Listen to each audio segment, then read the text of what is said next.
parcelar ou não parcelar? Eis a questão. Essa história que você tem visto aqui quase todos os dias virou praticamente uma novela. O GDF ainda luta para aprovar as mudanças na Previdência que dariam um respiro às contas públicas. A oposição e os sindicatos tentam barrar a proposta.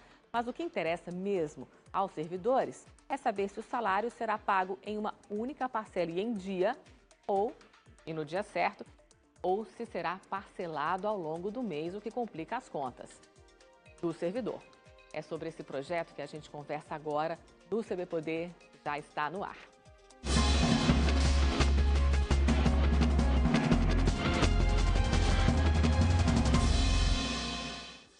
Correio Brasiliense e a TV Brasília apresentam mais uma edição ao vivo do CB Poder. Nós também estamos no Facebook do Correio Brasiliense, onde você pode mandar a sua pergunta, deixar o seu comentário. Hoje, eu, Simone Souto, a Helena Mader e a Ana Maria Campos recebemos o professor Raul Veloso. Ele é PhD em Economia pela Universidade Yale, nos Estados Unidos. Muito bem-vindo, professor. Obrigado. Se o projeto do GDF passar como está, ele resolve um problema no presente, mas há um risco para o servidor? Ou ele resolve o problema no presente e joga uma bomba aí para o futuro? Eu não seria assim tão forte como você colocou. E eu sei que é assim que se faz mesmo para poder chamar a atenção para uma questão como essa. Mas ele resolve o problema no presente, sim, porque é uma forma de trazer recursos que estão faltando para o GDF, em boa medida, sem responsabilidade do governador atual. Agora, e não há esse risco que as pessoas temem de que no futuro o servidor vai deixar de receber. Não, vai ficar, é uma coisa mais, como isso é uma solução paliativa, vai ficar mais difícil lá na frente de equacionar a questão da Previdência do DF. Mas nada é impossível nessa área, que não nos esqueçamos, no setor público, existe sempre a possibilidade, lá na frente, de aumentar tributos, de buscar ativos, bens para ajudar a financiar. Essa possibilidade sempre há. Então, eu não posso dizer que vai prejudicar. Agora, existem caminhos e caminhos. Eu sempre prefiro o melhor caminho, o menos arriscado, o menos custoso para as pessoas, e de fato este não é o melhor caminho. E se esse é o paliativo, qual que seria a solução definitiva? Qual que é o custo dela politicamente? O senhor acredita que ela seja viável? Bom, eu acho que tem um pouco, os governadores que têm feito isso, eles não deixam de ter uma certa razão, é que nós estamos chegando no fim do mandato e o tempo é curto para tomar medidas muito complexas como essa, para fazer do jeito certo. E ele corre o risco de chegar no fim do mandato e não ter o dinheiro para bancar as despesas que ficarem no fim da trilha para serem pagas, que quando termina o mandato tem-se de fazer um acerto, ajustando todos os atrasados, enfim, zerando, vamos dizer assim, o caixa. E de fato vai ficando mais difícil, e aí é até compreensível isso.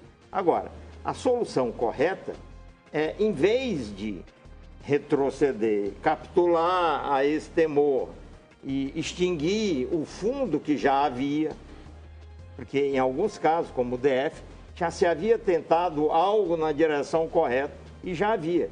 Já tinha um fundo que cuidava das aposentadorias de um certo grupo de pessoas.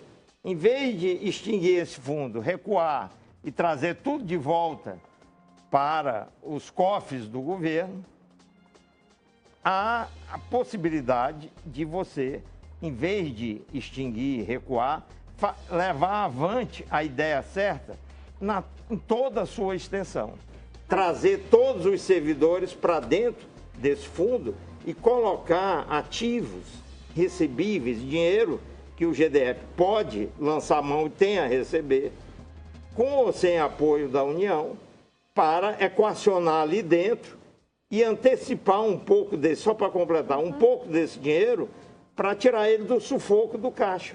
É porque o governo diz, bom, a situação é a seguinte, existe um fundo que foi criado em 2007, né, como o senhor está colocando, que atende os servidores que ingressaram no governo a partir de 2007. Exatamente. E tem os aposentados.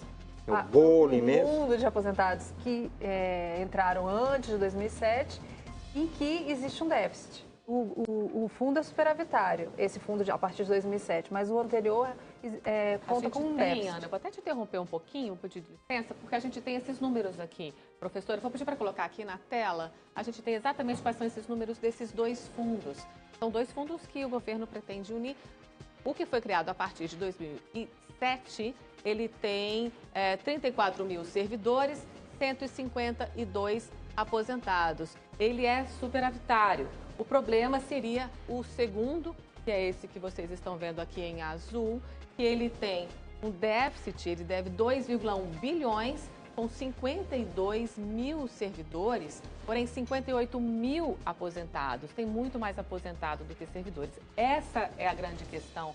A Ana Maria estava colocando. Aí a pergunta como não tem dinheiro para pagar 58 mil aposentados, o governo tem que colocar 170 milhões por mês e o outro fundo está sobrando dinheiro, o senhor fala que o caminho certo é ter um fundo capitalizado com ativos e monitorar isso o tempo inteiro, né? Será que não seria uma solução juntar tudo isso e a partir de agora tratar dessa forma, capitalizar, aumentar a contribuição, colocar ativos e aí tornar um equilíbrio de todos esses aposentados? Exatamente. Essa é a solução, é a sugestão que eu estou dando. Aliás, a Constituição manda fazer isso. Não é nada que eu estou inventando, ninguém está inventando a roda. Aliás, Banco do Brasil, Caixa Econômica, todas as grandes, Petrobras, todas as grandes estatais foram forçadas também a fazer isso e já fizeram. Falta agora o setor público fazer, que é aquele fundo que começou, que é superavitário. Por que ele é superavitário? Porque ele só tem gente nova, que está longe da idade da aposentadoria. Contribui e não usufrui, né? Ainda não, vai usufruir lá na frente. E os outros, que boa medida, são pessoas que já estão aposentadas naquele outro fundo, só tem que receber.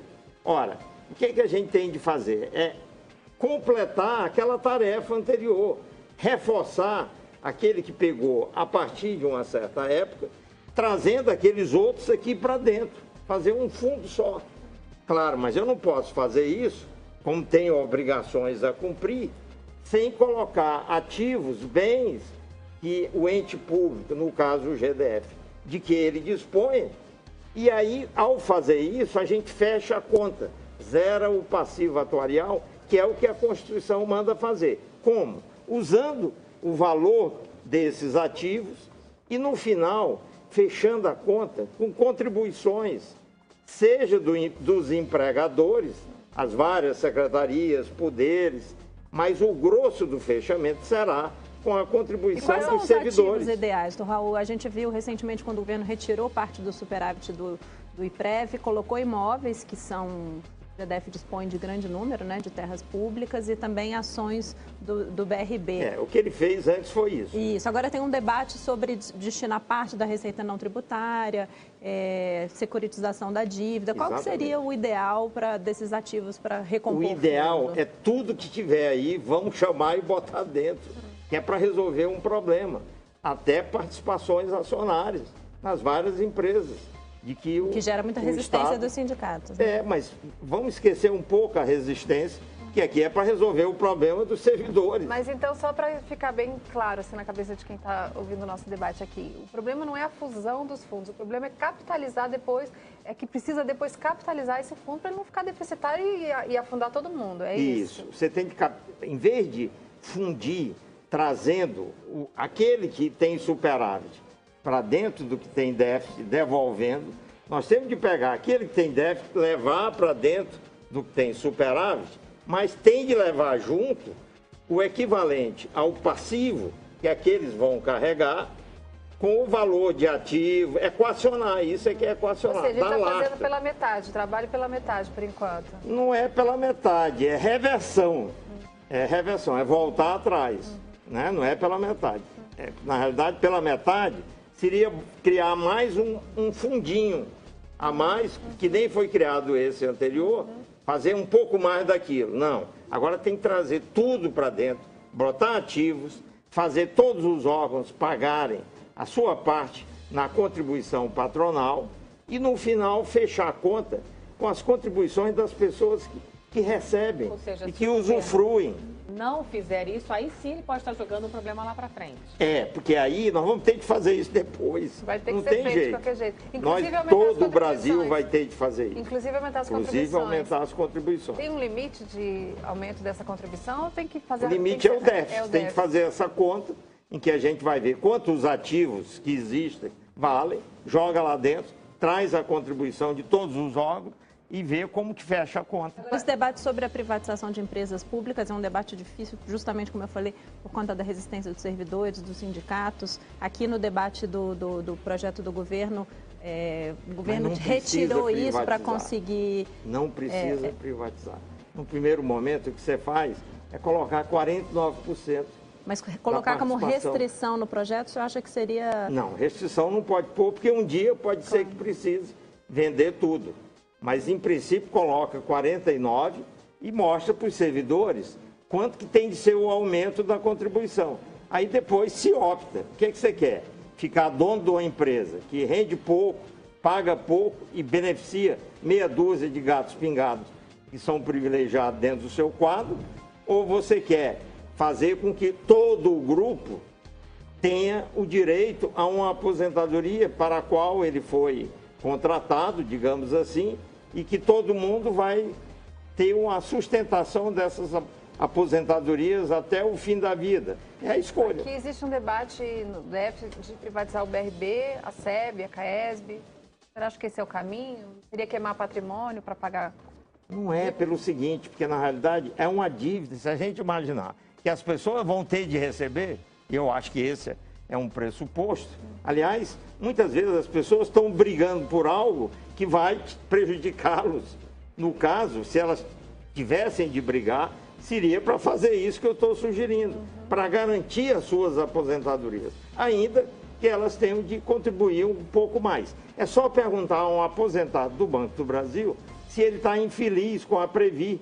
Duvido que ele diga que está. Ainda que de vez em quando ele tem de pingar uma contribuição suplementar, porque o valor das ações que estão lá nos ativos caiu, porque houve mau uso dos recursos, aí chama todo mundo, vamos ver quanto cada um vai pagar mais. Mas ele tem a garantia de que aquele seu sistema é estável e duradouro. A gente está falando de aspectos técnicos aqui sobre esse projeto, só que o que a gente vê no debate público é que esse debate está muito restrito à questão de pagar ou não salários em dia, porque o governo vinculou isso. Não aprovar o projeto da Previdência, eu vou parcelar salário, eu vou atrasar salário de aposentados, de ativos, enfim, qual que é o risco disso, de deixar o aspecto técnico de lado e simplesmente se restringir a isso de atrasar ou não salário? É muito tentador para o dirigente público amarrar uma coisa na outra, porque, no fundo, é uma arma que ele está usando. E, de fato, o GDF, como vários estados e grandes municípios, estão com buracos financeiros gigantes,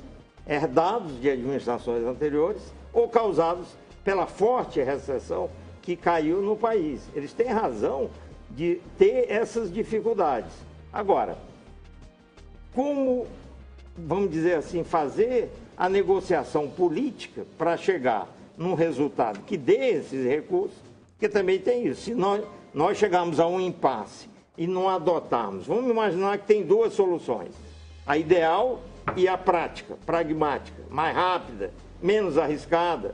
Se não houver uma solução por uma das duas, vai ter de atrasar, porque não tem como fazer milagre. Nessa hora você atrasa, não tem dinheiro. O Distrito Federal sempre foi considerado uma unidade da federação rica, tem um fundo constitucional com 15 bilhões de reais para manter as áreas de saúde, principalmente a segurança e educação. E hoje a gente vê um buraco, não tem dinheiro para pagar os salários em dia, esse risco é iminente. O que aconteceu? Na sua avaliação, o que aconteceu aqui? Aí que não tem jeito, por mais rico que ele fosse, há duas coisas de que não tem como a gente se livrar e escapar. Um é uma gestão irresponsável que torra o dinheiro num certo mandato e deixa a dívida para o próximo pagar. Aquela dívida vai com ele o tempo todo. Ele fica vendo se paga, se não paga, porque ele tem os problemas dele. E quando desaba a maior recessão da história do país, você junta um com o outro, aí é uma gestão difícil, porque não só ele tem de cobrir a perda de arrecadação causada pela recessão, como ele tem de pagar as dívidas deixadas pelo anterior, que muitas vezes ele não consegue queimar, ele tem de pagar. E aí fica difícil, não importa se for rico, a não ser que ele tivesse um caixa grande. E aí eu já lhe digo, pega São Paulo, que é o estado mais rico da federação. Ele teve tudo isso, mas como é uma gestão que vem de muitos anos, a mesma gestão, não tem como um deixar para o outro.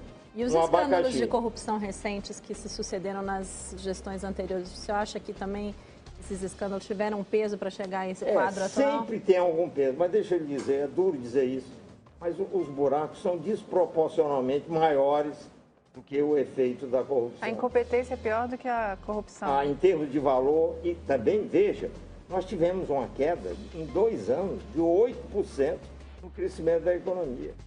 Você não tem ideia, e o 8% é uma média nacional. Você vai ter casos em que a queda da receita pode ter sido de 30% em 2 anos. Há empresas que perderam 40%. Será que o Instituto da Reeleição não acaba sendo provocando esse tipo de incompetência? Porque a gente vê que muitas vezes o governador, ele promete medidas politicamente com efeito eleitoral, mas que acabam trazendo prejuízo para o orçamento, para as contas públicas, né?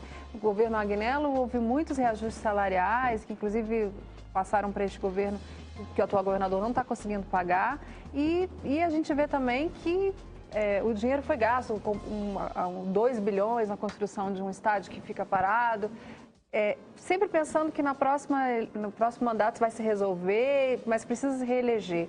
Talvez se os governantes tivessem um mandato único, não precisassem ficar fazendo medidas para ganhar eleitor, as coisas seriam melhores? Pode ser e pode não ser. Infelizmente, essas coisas... Depende da responsabilidade da pessoa. Porque um governo irresponsável, num mandato, ele faz um estrago grande, como ele fará em 2 mandatos. Enfim, há prós e contras até a reeleição. Então, não dá para dizer assim, a solução melhor é essa. A gente teria de gastar Mas, por exemplo, essa questão da contribuição, de aumentar a contribuição dos servidores, num ano, faltando 1 ano para as eleições, é difícil a gente imaginar que o governador Hollenberg vai propor isso, né?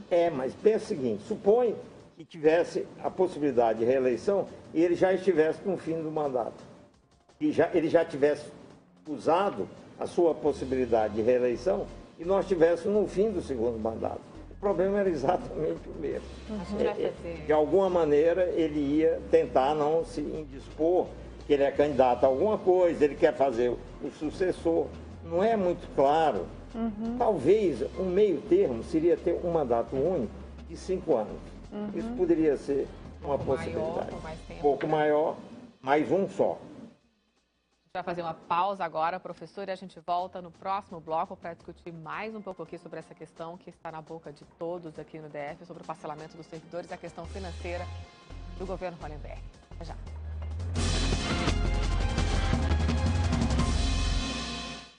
Mutirão da Simplificação do Sebrae no DF e Governo de Brasília, em São Sebastião. Um evento com orientações sobre abertura, licenciamento e baixa de empresas de acordo com a Rede Simples, capacitações e consultorias para micro e pequenas empresas, salão de empreendedorismo rural e programação gratuita com vários temas para o seu negócio. Inscreva-se pelo site do Sebrae no DF ou pelo número 0800 570 0800.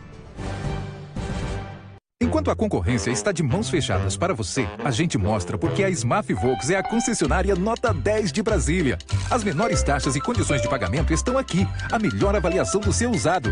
Up por 35.990 e Gol por 37.990. E só na melhor concessionária Volks de Brasília, você tem oficina moderna e rápida, atendimento personalizado e amplo estacionamento à disposição. Tudo isso na concessionária que é líder em vendas. É concorrência. Tchau, tchau. Smaf Volks. Atenção, a LF Piscinas está com uma super promoção. É imbatível. Não dá pra perder. Piscina de fibra 8x4 metros, mais conjunto filtrante, casa de máquinas, kit dispositivos, mão de obra de instalação, mais escavação do buraco. Tudo isso por apenas 12.900 em 10 vezes sem juros. Comprou a piscina completa, você ganha toda a parte hidráulica. LF Piscinas, 3352-4009, lfpiscinas.com.br. Quer um descontão e excelentes condições de pagamento para trocar o seu carro? Então venha correndo para a Tecar Fiat. Mobi Easy 1.0 2018, apenas R$ 31.990. Próxima oferta, Palio Attrative 1.0, com entrada, mais parcelinhas de apenas R$ 599. A Tecar Fiat te convida para o primeiro encontro de Tipo e Tempra aqui na Cantangolândia, no dia 23 de setembro, a partir das 9 da manhã. Oferta de verdade, só a Tecar faz.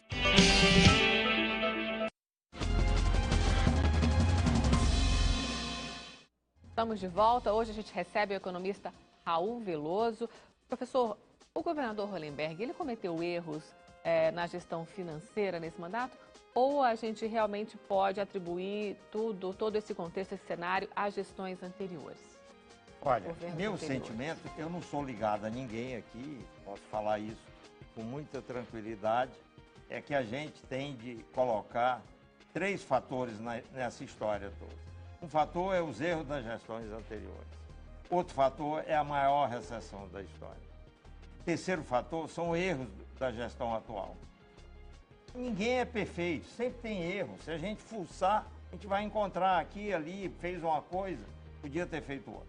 Mas se eu tiver de atribuir peso a essas 3 coisas, eu diria que o peso da responsabilidade do governo atual é de longe o menor de tudo isso aí.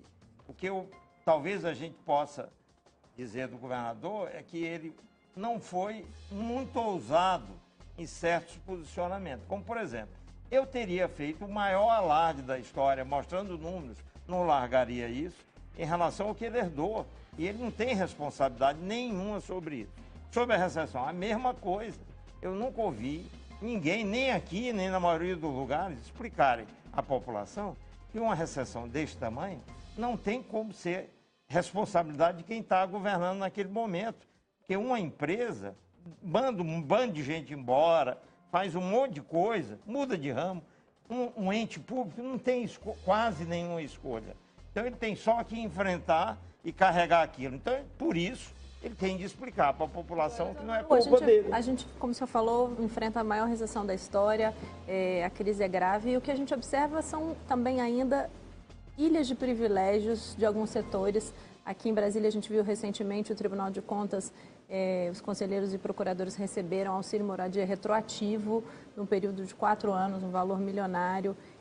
Aqui no DF, só no DF, no Acre, ainda existe a tal da licença-prêmio, que o governo federal já extinguiu há mais de 20 anos. Então, um servidor, quando se aposenta, às vezes recebe 500, perto de R$1 milhão de licença-prêmio, que é um instituto já extinto, né? Como mexer nesses privilégios? Isso também não ajudaria a equilibrar um pouco mais as contas públicas?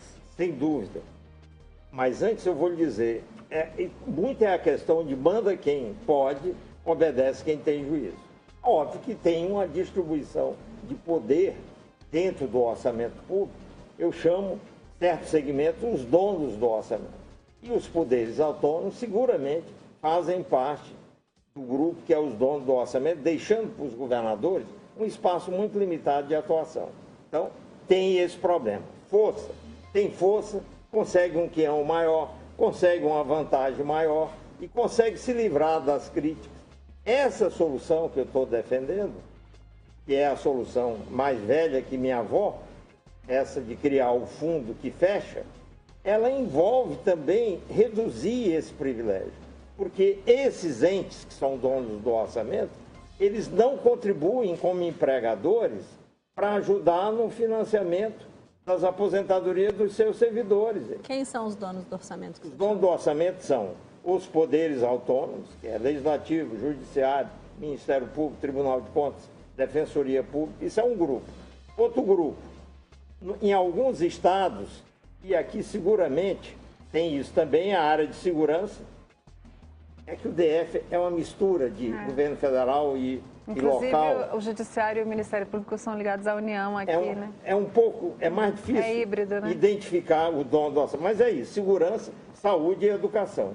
Essas áreas, incluindo o serviço da dívida, que aqui não é muito pesado, abocanham, essas áreas abocanham, eu calculo, pelos cálculos que eu já fiz até hoje, de 55% a 75% das receitas. Então imagina quem está com 75%, que esses segmentos são donos de uma fatia importante do orçamento.